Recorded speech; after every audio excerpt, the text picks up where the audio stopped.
and welcome to the Nintendo Switch Online Game Club, the show where we play through the games available on Nintendo's various NSO apps completely at random. I'm your host, Derrick, and in this episode, I'm joined by Shellshock Prime, streamer, retro enthusiast, and owner of an immaculate beard. How you doing, Shell? Hello, I'm doing good. How are you? Glad to hear it.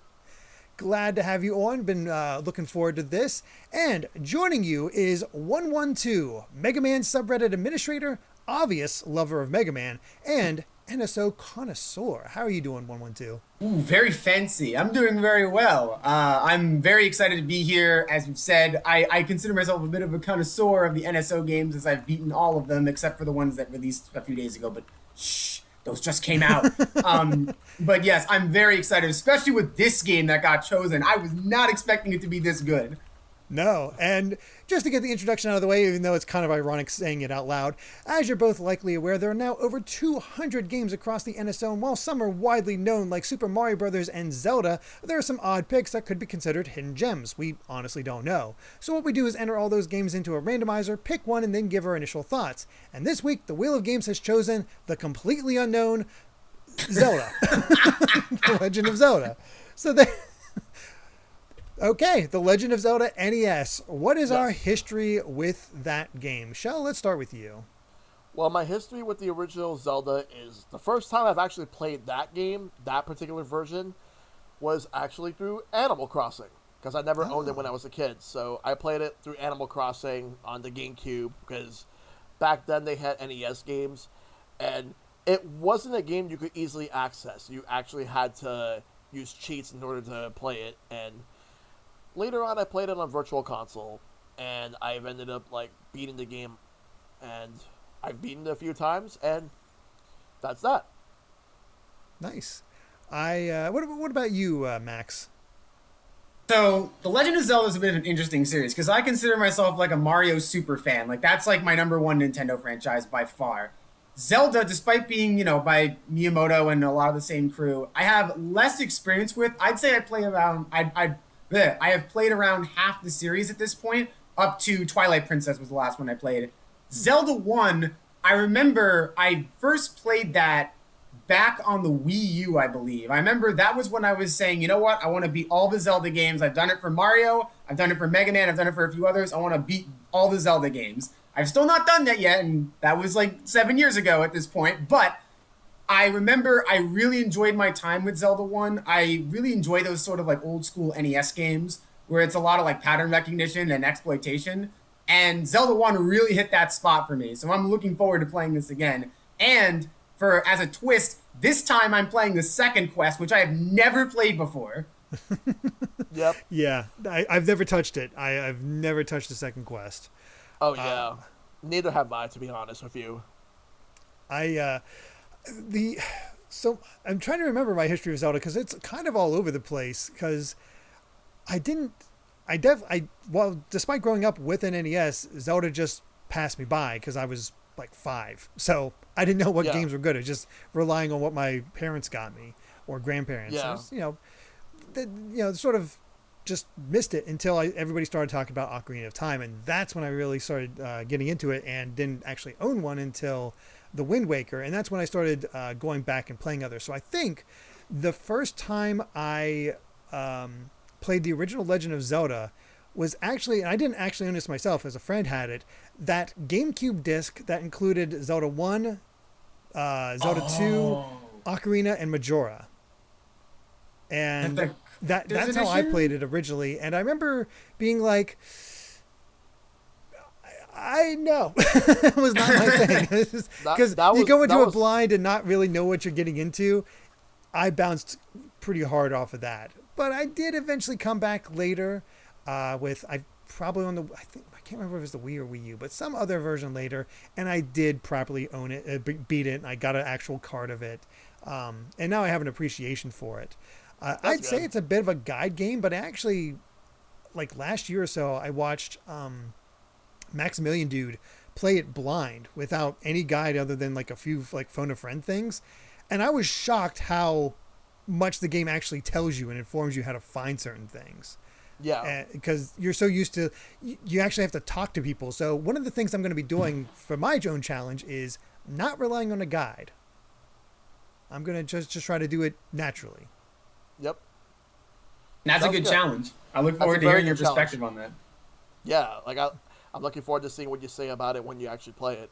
Mm-hmm. I agree, by the way.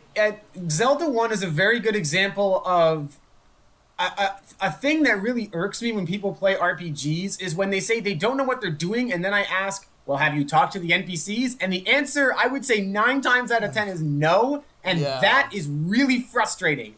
You should talk to the NPCs. They are there for a reason. Mm-hmm. It's games like this where, because I was like, I had Chip and Dale Rescue Rangers as a kid. It's like, why do I need a notepad in the back of the manual? No, it's more for Zelda. Like, oh, right, this guy said this. I should look at this and keep track of that sort of thing. It's like, aha, there's where the notes come in. But obviously didn't have it at the time. But yeah, that's how I say, like, the original Dragon Quest, extremely playable for being an NES RPG because the NPCs will tell you. You just have to make sure to make note of it because you might not remember who said what. And exactly. It's distances between you actually learning that. But it's, you got to talk. And I think that's what the thing is. I didn't go in with the idea of like, oh, it's just old and hard and they gave you no guidance. So I'm just going to look up a guide. And I'm not going to do that this time. All right. I am curious how my experience is going to be because I'm very used to like I know what to do at all points because I've beaten Zelda 1 a couple times before. I know where all the items are, and now I'm going to play the second quest and everything is going to be mixed up. So I'm really curious if I'm going to have the same experience. That's how you want to do it. Yeah. For me, like I know I'm going to be like focusing on just doing my run from start to finish, trying to get like as many hearts, as many items. Like I definitely want to get all the tunics. Everything, just to be able to beat Ganon with no problems, and then that'll be it. I've definitely seen playthroughs from friends that since they know where everything is, they're like, oh, I'm gonna get all these hearts so I can have the better sword, and before I even go into the first dungeon, just completely make use of the overworld and be set to go. So, it's interesting that like. How it really is open for how you can approach it. Like, even though how you can take the dungeons in different orders and whatnot, but I don't know. It's one of those classics and there definitely are issues, especially when it comes to combat in this game. Yeah. But I'm excited. It's been a while since I've revisited the original Zelda. Yeah. In some ways, I almost feel as though the original Legend of Zelda is sort of a template for like, I don't want to say open world games in general, but that's really how it feels, is it sort of laid a lot of the groundwork for how you design a larger world that's not necessarily in a linear order. And I do think a lot of like action adventure games that have huge worlds would not have existed without Zelda. Definitely not. It's very funny. I was just reading up on things the other day, and we all know Castlevania Symphony of the Night. And, you know, the origin, like it's the origin of the term Metroidvania. So you'd expect Iga to be inspired by Metroid. In interviews, he's not. He was inspired by Zelda. Yeah, I remember that. I think I've read that same interview. That. Yeah, he did say that in his interview. I remember that one. So, in a lot of ways, you can sort of view Zelda as a Metroidvania. It's a very fine line. Metroidvania genre as a whole is just weird. Yeah. If we go by the alternative name Search Action, I definitely think that qualifies 100% because you are going back to earlier areas and using abilities that you wouldn't have beforehand. So in that respect, I agree. Yeah, absolutely. Yep. Absolutely. That's the funny thing though. Is like, what do you say about the original Zelda? It's Zelda. Exactly. And, yeah, I'm just kind of excited to try it. Yep. I was admittedly very nervous that we would get a somewhat well-known game because especially one that I'm not like an expert in, because it's like, well, what do I say about a game that's this famous? And of course, we get Zelda 1, which is one of the most famous games ever. So I hope I can at least do this game justice. And I had that same fear when I got Super Mario Brothers 3. Super Mario Brothers World. Super Mario World, not Super Mario Brothers. Jeez. And Super Metroid and Ocarina of Time and Majora's. Like, what do you say about these? But I think the fact that the original Zelda is so old, and there's the how many like young people have gone back and played the original Zelda at this point. I think that opens up a bit more, is like how to view it for that modern lens. That is a good question, because I would like to know just how many people went back and just tried it out just to see how the game was like. I wouldn't be surprised if it was one of the... Because I know one of the issues with Virtual Console from Nintendo's like financial perspective is that a lot of the games they put on there didn't sell very well, particularly the obscure ones. I'm going to guess Zelda 1 performed particularly well just because people probably played one of the later games. They wanted to see the origin of the series. Now, do people like it? I don't know, but I'm going to guess it did pretty well on Virtual Console, and especially, I'm guessing a lot of people played it on the NES Classic Edition. More than likely. I would say a decent amount, but I'm not sure. That's a great question, honestly. Yeah. It'd be interesting, but that's sort of the perspective I'll take, is just going in blind, no guide, see how it holds up. That's sort of idea. And I'm curious about your second quest run. So, yep. Yeah, I'm excited. I'm excited. Same. So same here. Anything else we want to say before we break to play some Zelda and come back in a week? Well, the only thing I could say is I'm looking forward to just seeing just how my run goes this time around, and will I be able to beat the game faster than the last time that I played it, which was actually years ago. Okay. Beware of dark nuts. That's all I know. Yes. Oh, I hate those guys. They're so even the later games, they're not nearly as annoying as in Zelda 1. No, and I'm pretty sure Second Quest loves its dark nuts. So enjoy. Oh, great. Yeah. Why am I not surprised? Well, that's just how you have to do it. If I can beat Mega Man X6 and 9 and all the hard games, this should be doable. You can do it. I believe in you. It's a cakewalk in comparison. Oh, I'm sure. I'm sure. I guess my last thought will be I am actually so hungry that I can eat an Octorok because I have not eaten dinner yet. So I'm going to go do that after this. Absolutely go do that. So Max, yeah. Go eat. Yes. All right. We'll see you in a week or just a little bit for all of you as we play The Legend of Zelda on NES. Till then. Yep. Watch Zelda become a legend on your Nintendo Entertainment System. Zelda! Which way to go? Good times. Pee hands. Levers. Zelda. The Legend of Zelda. A never-ending adventure new for your Nintendo Entertainment System. Zelda! And we're back after a week of playing The Legend of Zelda for the NES. What did we think coming back to this original classic? Shellshock, let's actually start with you. What did you think playing Zelda again? Well, to be honest, this game is still pretty rough. Like, I know a lot of people really like this game, but for me, I feel like there's a lot of things about this game that I felt did not hold up well, especially, like, when you're trying to find one of the dungeons that it's one of those moments where you're like, how am I supposed to know that you're supposed to do that in order to actually get to that dungeon? That said, I still think the game is really good. Mm-hmm. What about you, OneOneTwo? So, it has been quite a while since I played Zelda 1. I don't even remember the last time I beat it, but I did beat it again, and then I also beat the second quest. And I'll talk about my experience with the second quest later, but I will say for the first quest at least, I beat it in about 2 hours, and I actually thought it held up remarkably well. It's definitely not perfect. There's a few NPCs that are just unhelpful, honestly. It's not quite as bad as something like Castlevania 2, but there are definitely some issues with the NPCs not saying enough. That being said, combat is fantastic. I think it's one of the best handling NES games in terms of pure action. I love giant overworld. I really enjoyed the bosses, especially. That was very well done. Music, I honestly forgot how few music tracks there are. I think if I were to go back and suggest things for some sort of remake, I would say add more music tracks would probably be my number one recommendation besides the NPCs. Otherwise, I think this game is great, even today. What I'm gonna bounce off what you just said right now in regards to if there was a remake and add more music. What I would do is for the overworld, it starts off plain and then the overworld theme changes after every time you finish a dungeon. Ooh, I like Ooh, that. I like that. That's good.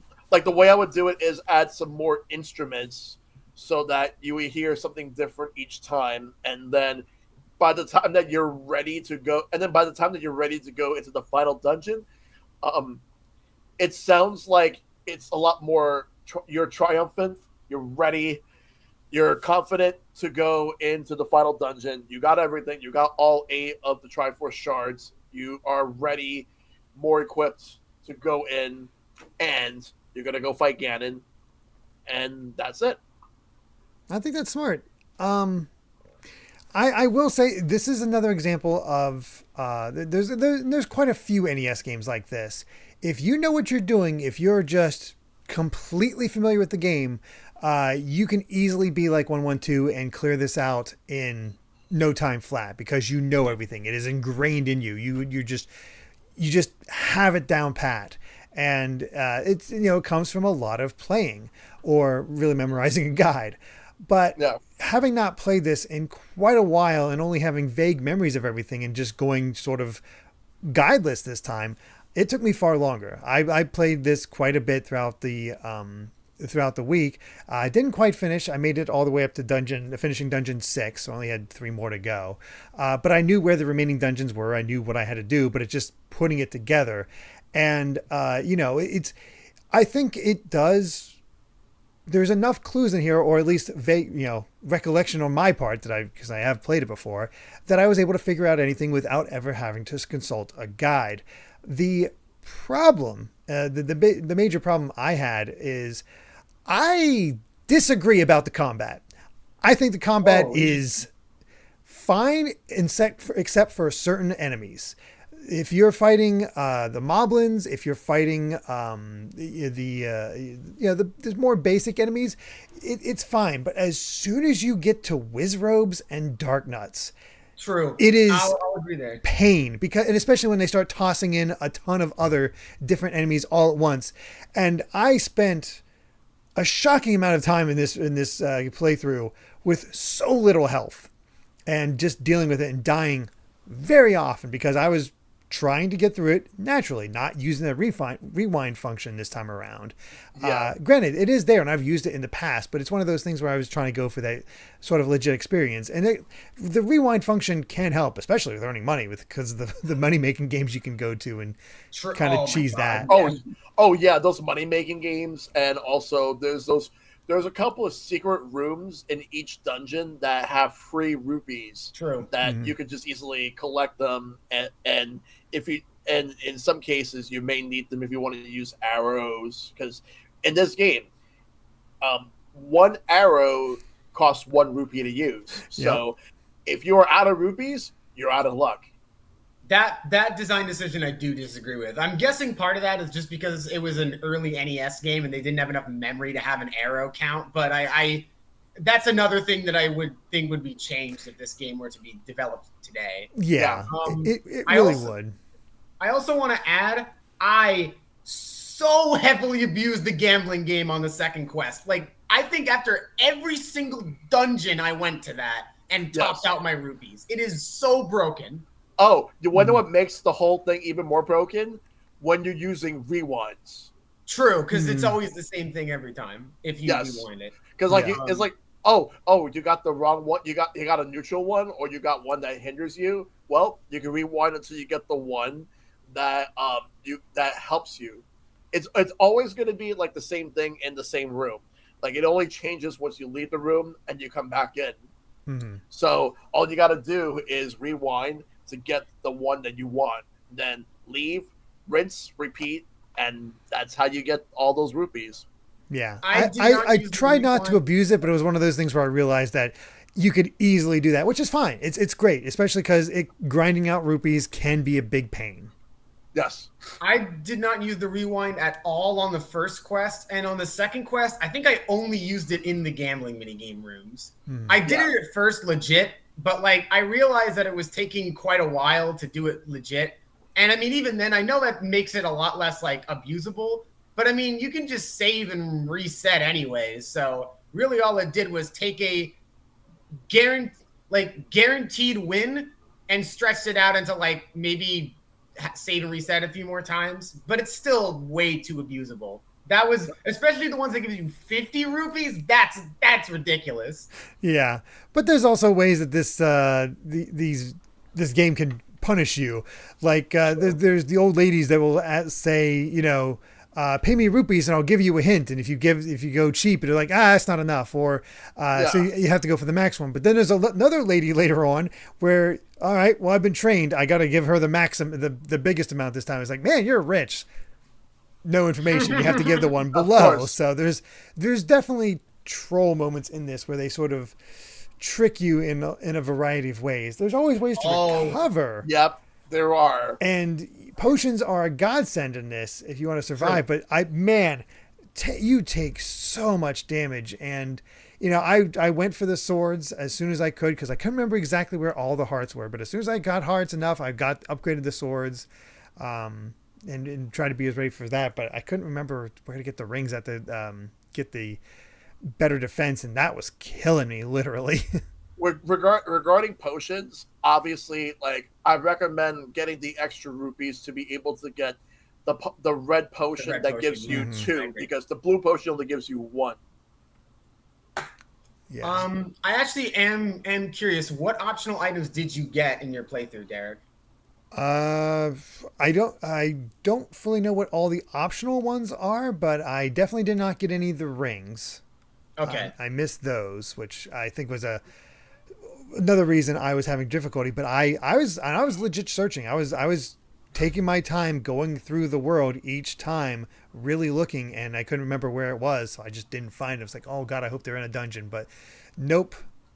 So I was, Did you get the boomerang? Yes, I got the boomerang. I got the upgraded boomerang. I got quite a few things. I was trying to get as many items as I could that I could remember, but I forget which ones were optional or which one weren't. I know the boomerang is pretty much. I don't think it's ever necessary to beat the game. No, it's more for just enemies. It's not necessary, but you automatically get it in the dungeon that you get it at. I think technically you actually can beat the game without the blue candle. That's not recommended because it becomes a lot harder, but I think that is also optional. And then of course the sword upgrades and I think the power bracelet is yes, the power bracelet, which in this case I did find, and which I forgot that it was actually only used for teleportation, which is nice to be able to get around the overworld. But I will, even though I didn't find everything, there's still a lot of secrets to discover. I will commend the overworld. The overworld is amazing. It's a little twisty, a little turny. You definitely it's not as simple as going in a complete grid. You got to circle around a lot. But I felt talking to certain NPCs, there's always a clue. Some of it was memory that I just worked off of entirely. Other times, if you explore, test a few things, you can find it if you sort of learn the game's tricks. But yeah, that's that can be a little tricky. This is a slight tangent, but stay with me. I'm going somewhere with this. So since I last played this game, I actually graduated from university, and my major was geography. My trade basically is I create maps. So going into this now that I know how to make good maps and know how to read maps from a professional level, because that's what I do for a living. It was really interesting going back to Zelda 1 and seeing that with that sort of eyes. And something that I keep in mind very often when I create maps is landmarking, being able to point and say, this is a place that I know and that I can recognize when I'm there, in addition to being on the map. And I think Zelda 1 has really good landmarking. Most of the areas are pretty distinct, unless of course we're talking about the Lost Woods or something like that, but that's the point. You're supposed to get lost. But for the most part, when the map wants to be discernible, it is very discernible. And I was extremely impressed by that, particularly considering some other early like action adventure games at the time were not amazing at that. For sure.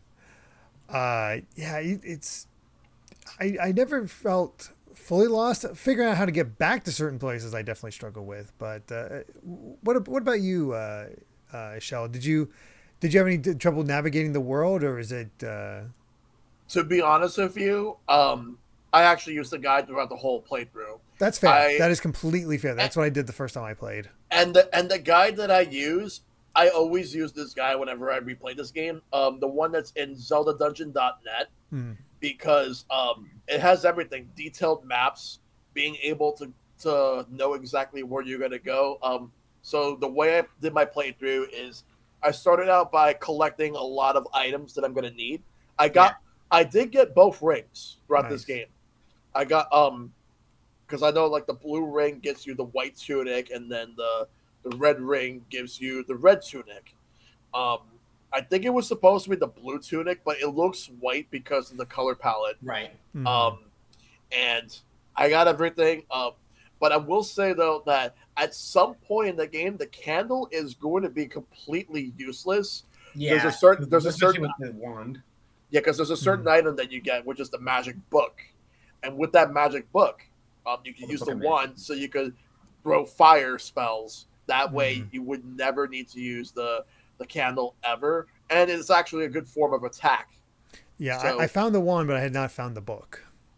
Actually, you made me think of something, both of you, Derrick and Shellshock, which is that I actually do agree with your take that some of the enemies in the game do too much damage, particularly with the whiz robes teleporting all over the place. This was especially terrible in the second quest because they love to spam those there, as I have learned the hard way.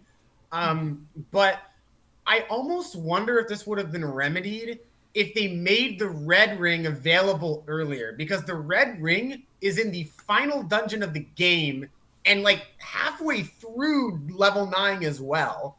And I understand some might see, oh, well, if you can make all your damage, if you can decrease your damage your defense by 20, if you can increase your defense by 25%, that makes you almost invincible. And maybe that's true, but like the enemies in the late game do enough damage that I think that 75% like damage decrease is actually pretty warranted. I wouldn't make it earlier before like level 7 or something like that. Like definitely it should be an end game item. I don't think it should have been halfway through the final dungeon, in which in my first playthrough, I used it for like 10 minutes. And my second playthrough, I used it for maybe like 40. Like it's almost completely useless until because you just get it too late in the game. Yeah.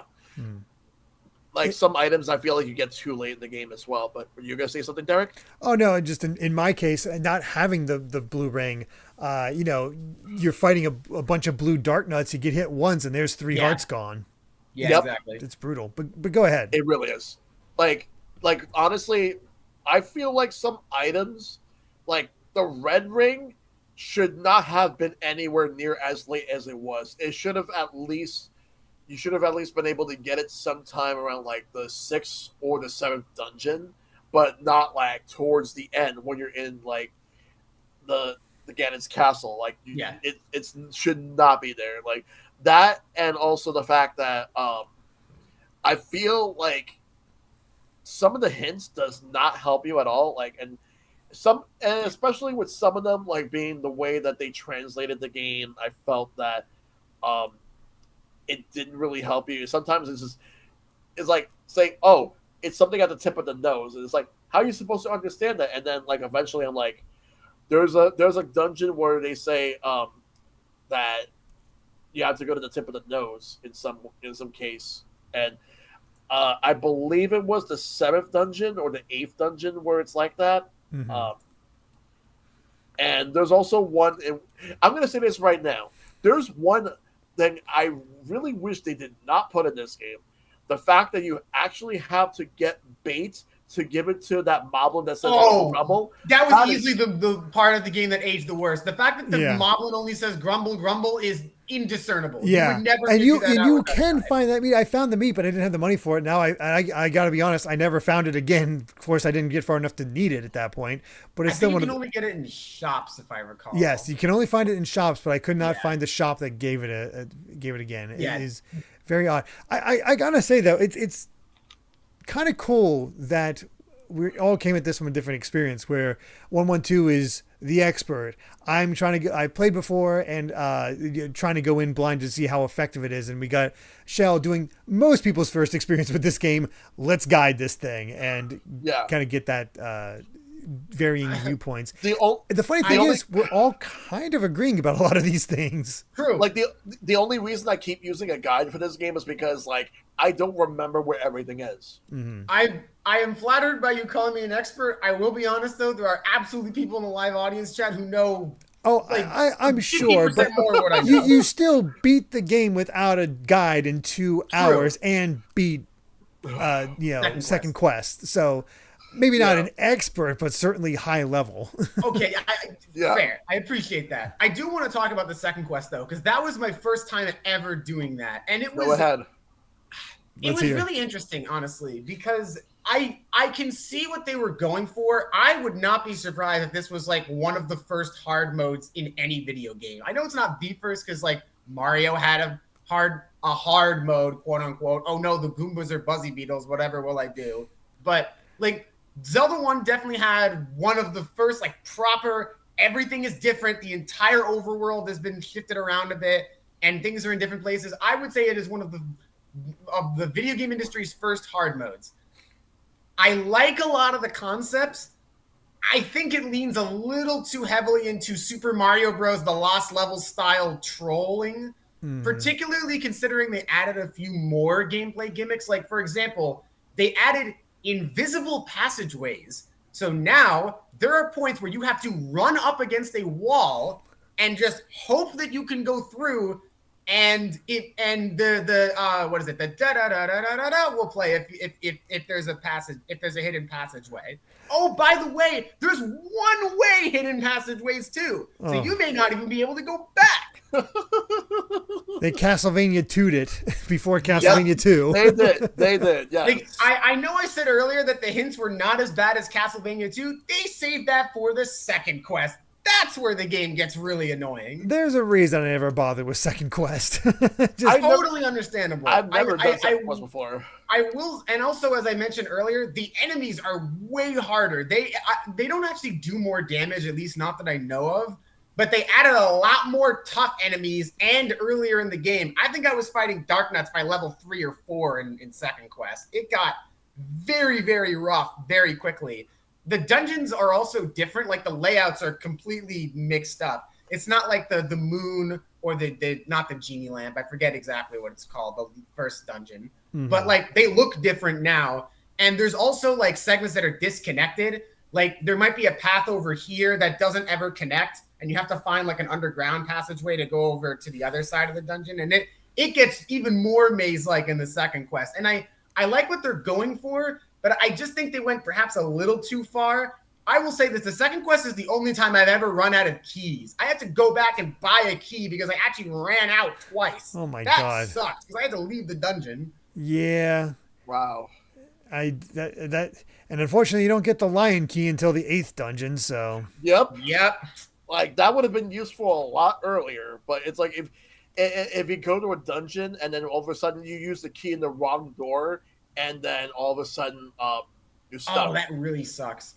I also want to note, Michael McCaw points out something very important that I forgot to mention because I never fell for this.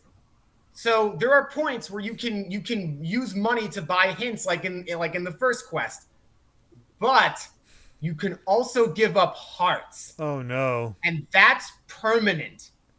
Wait, you can permanently decrease your total health? Oh god! Oh yeah, it will take away 1 max health off of you if you accept the hearts. Do not do that. Just go back and farm money. It is never worth it. Oh my god. But the fact the game even offers that is quite insane.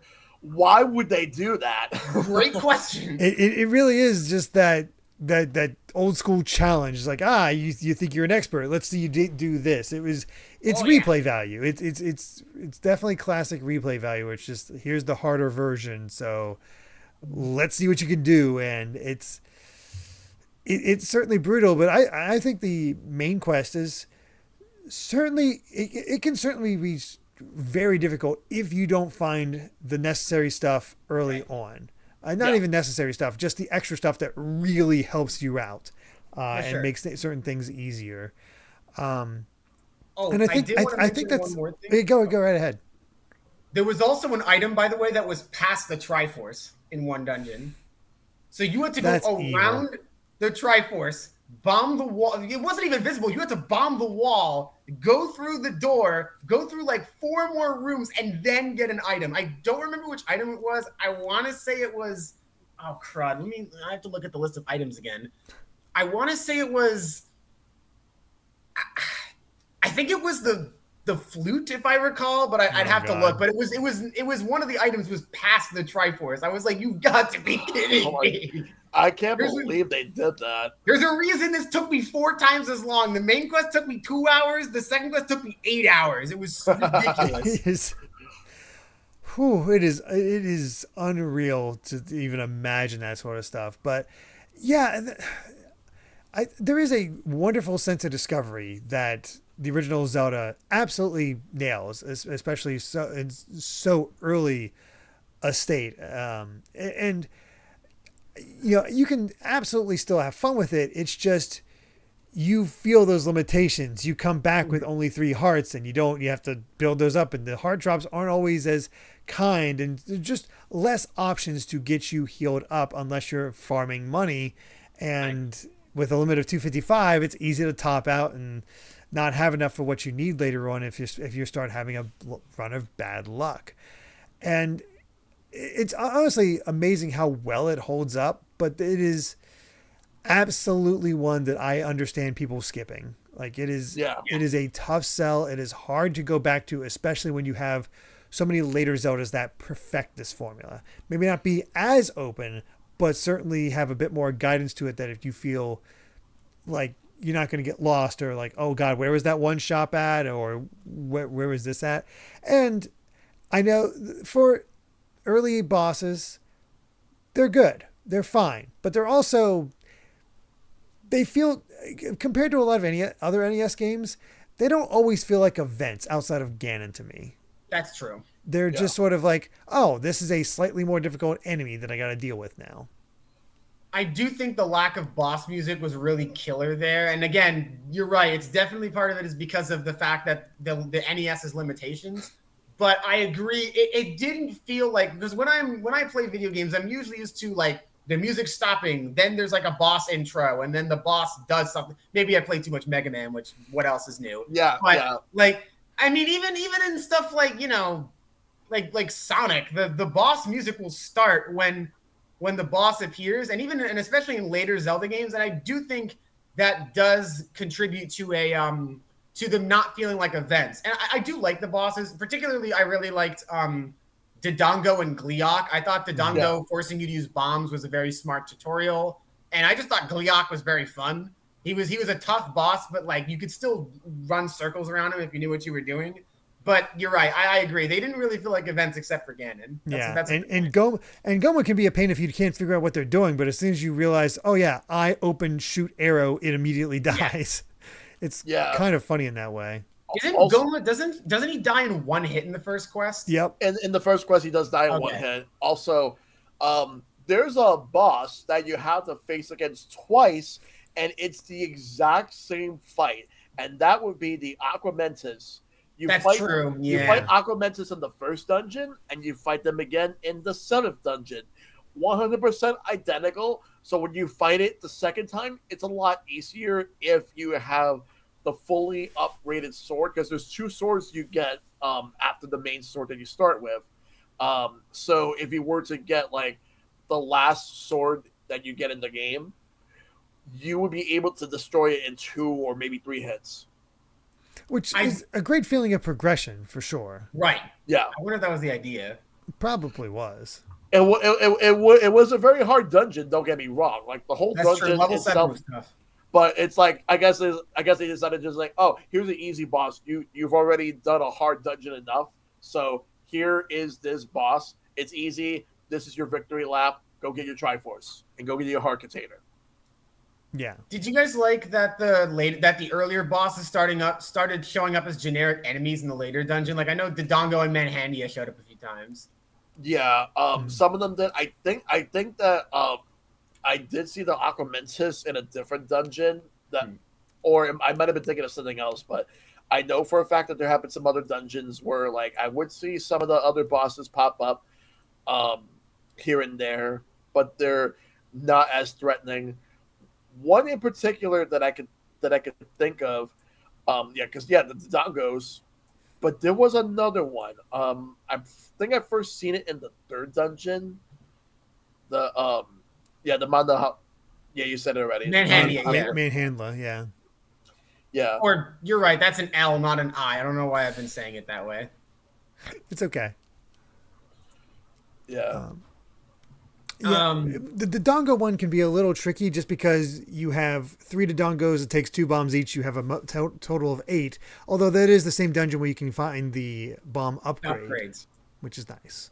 I did run out of bombs once. That sucked. I had to go back and farm them. Yeah. And honestly, like there's a lot of dungeons in which I will say if I have to pick a least favorite dungeon, it's definitely 7. Yeah, 7 is probably my least favorite dungeon in the game. Honestly, go ahead.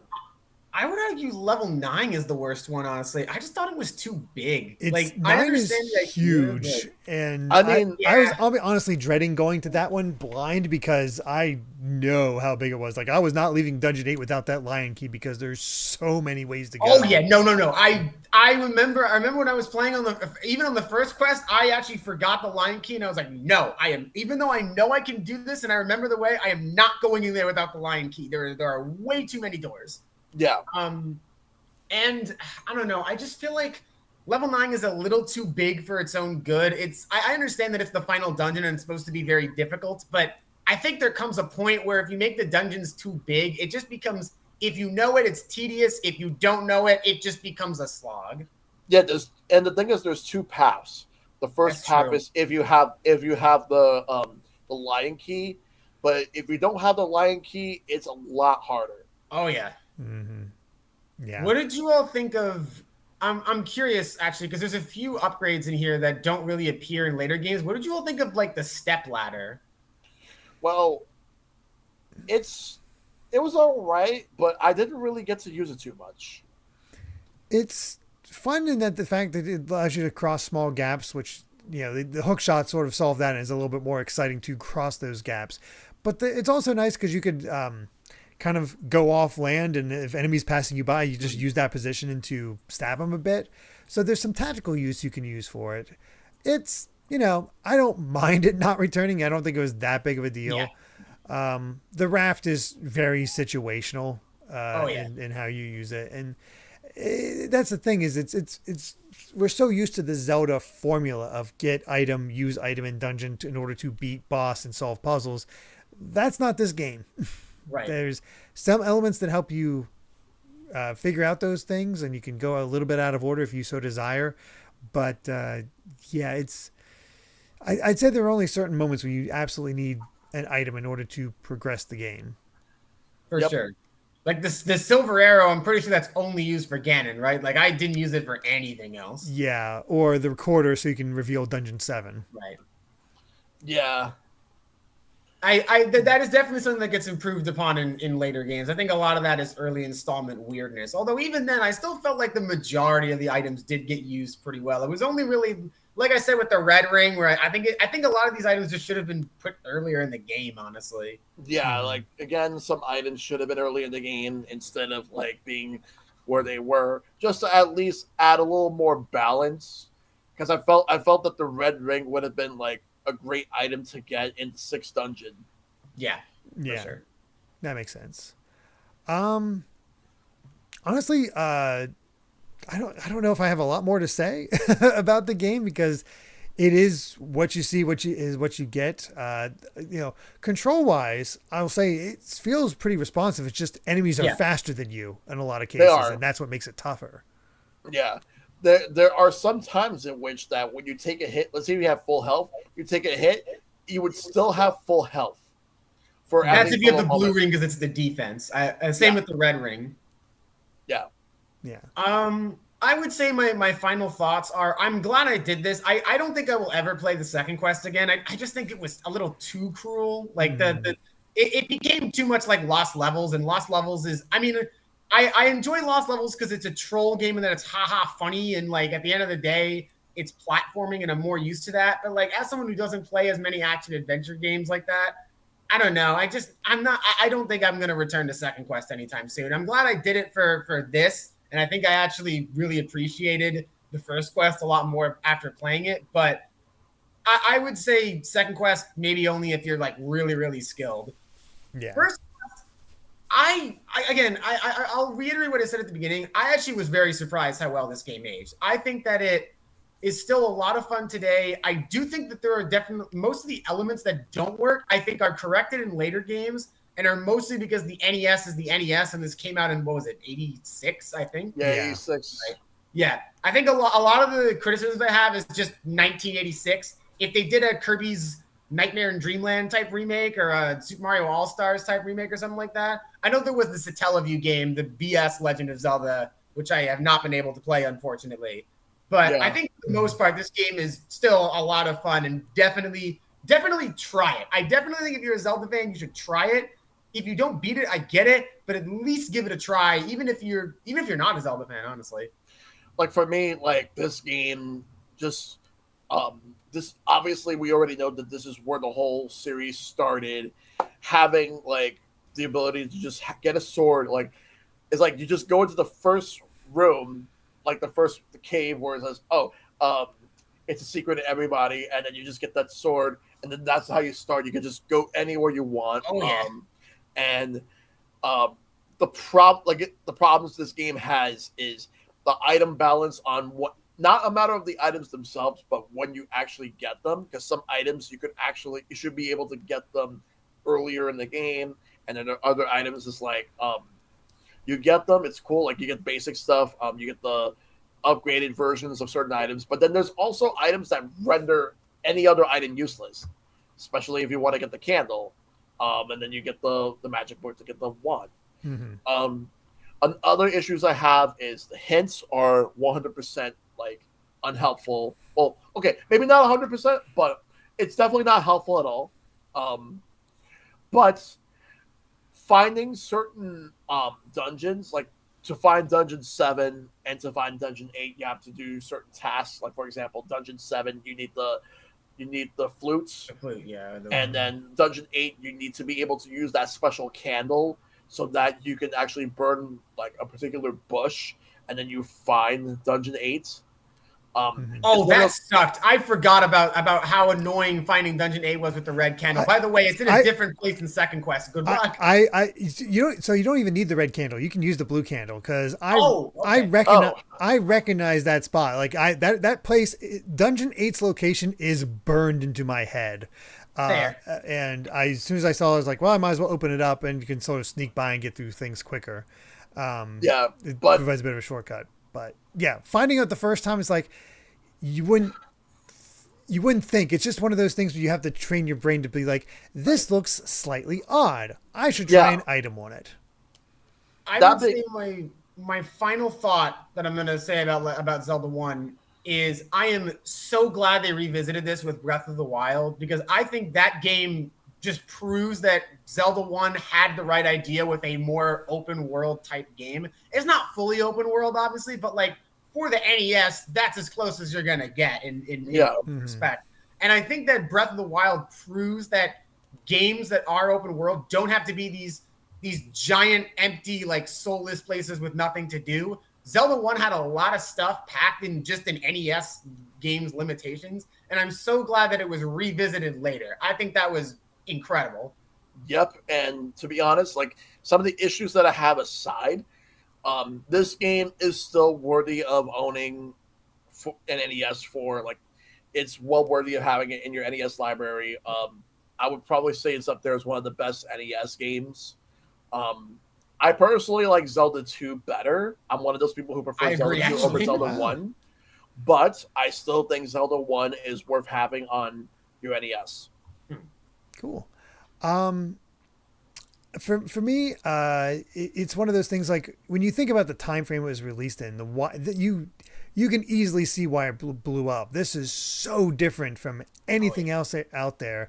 Like Super Mario Brothers itself was a shift in the dynamic where NES was mostly filled with ports, like arcade ports and just various things like that. It took a while for original console exclusive games to start coming out with Mario.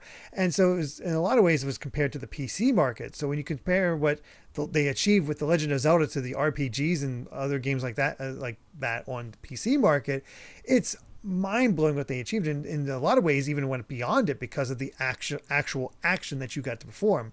A lot of old games, you're just shoving your face against enemies and doing damage, and you take damage as well. And it's to actually have an attack button is unique, and it's easy to forget that because we're so used to console exclusives. It doesn't feel as special anymore. But when you look at the era that it came out in, what else was out at the time, and just the amount of influence it had, this obviously was a major deal. And fortunately, kids at the time had Nintendo power to get some help through a lot of these dungeons, figure things out, talk to friends, And I will say, once you get into the mindset of this game, you can figure a lot of it out. It's, I think, a little harder coming into from a modern mindset, but it is possible. But it's also one of those things where you just gotta work at it, and fortunately as kids you have a lot more time that you can work at it and figure it out. It certainly aged in a lot of ways, but there's a reason it's a classic. And I didn't officially say this, but giving our final verdict and recommending it as an NESO or staying away with an NONO. But I think it's pretty obvious that all three of us are an NESO, and especially it helps that you can negate the issues you might have as far as the difficulty with the rewind function. Just don't worry about that. Just enjoy the game, enjoy the ride. Help yourself when you get into those issues with blue Rizrobes and blue Dark Nuts. Actually, I'm going to slightly amend my statement. NESO for first quest and no-O for second quest. Don't do it unless you are really confident in your abilities. Absolutely. So, what about all of you? Have you played the original Legend of Zelda before, or was this your first time? And before we go, where can everyone find you at? Shellshock, let's start with you. Plug away. Well, you can find me at twitch.tv/Shellshock Prime. I'm also on YouTube. Pretty much every social media you can think of, Shellshock Prime. That's where I'm at. Where I do a lot of streams on Twitch. That's pretty much what I do. Very cool. Definitely check those out. And what about you, OneOneTwo?